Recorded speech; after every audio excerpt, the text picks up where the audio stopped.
Hello student, welcome back to my channel. This is Samsad Khan.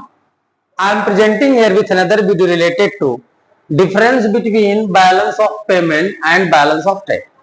Previous videos में हमने discuss किया था कि बैलेंस ऑफ पेमेंट क्या होता है, बैलेंस ऑफ पेमेंट का स्ट्रक्चर कैसे होता है, बैलेंस ऑफ ट्रेड क्या होता है। तो इनके बारे में आप प्रीवियस वीडियोस में जाकर के देख सकते हैं। आज का जो वीडियो हमारा कह रहा है difference between balance of payment and balance of trade. तो जब भी हम डिफरेंस की बात करते हैं तो कुछ इस तरीके का स्ट्रक्चर बनाएंगे। 3 कॉलम्स होंगे, base of difference, balance of payment, balance of trade. तो जो फर्स्ट डिफरेंस होता है हमेशा आपको कैसे राइट करना, मीनिंग के बेस पर। यहाँ पर हेडिंग डालेंगे, मीनिंग के बेस पर क्या करना, बैलेंस ऑफ पेमेंट की मीनिंग राइट कर देना और बैलेंस ऑफ ट्रेड की मीनिंग लिख देना है। हमने भी यहाँ पे लिखा कि balance of payment refers to all economic transactions of residence with the rest of the world in accounting year. बड़ी सी डिफिनेशन है, मैंने शॉर्ट में यहाँ पर लिख दिया है कि balance of payment refers to all economic transaction. All economic transactions मतलब visible items, invisible item, capital transfers and unilateral transfer. Economic transaction का मतलब all types of transactions will be considered under balance of payment.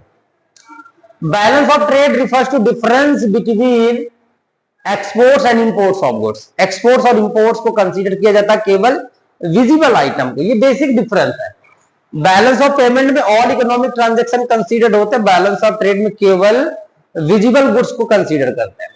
Second difference on the basis of component, it include visible goods, invisible goods, unilateral transfers and capital transfers. यानी कि सारे के सारे transactions balance of payment में consider होते हैं। Balance of trade it includes only visible items like goods. केवल यहाँ पर visible item which can see होता है, जिसको देख सकते हैं, छू सकते हैं। Exports and imports of goods only considered under balance of trade. Third है हमारा कैपिटल ट्रांजैक्शन। तो balance of payment record all transactions of capital nature. वो सारे के सारे कैपिटल नेचर के ट्रांजैक्शंस रिकॉर्ड होते हैं balance of payment, but balance of trade does not record transactions of capital nature.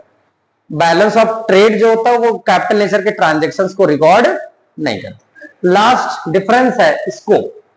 Balance of payment is a wider concept.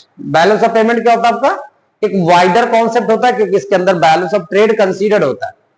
While balance of trade is a narrow concept. Balance of trade आपका narrow concept होता है, balance of payment आपका wider concept होता है। तो exam में अगर आता है कि explain the difference, right any 2 difference, 3 difference, 4 difference between balance of payment and balance of trade, you can write like this. Thank you.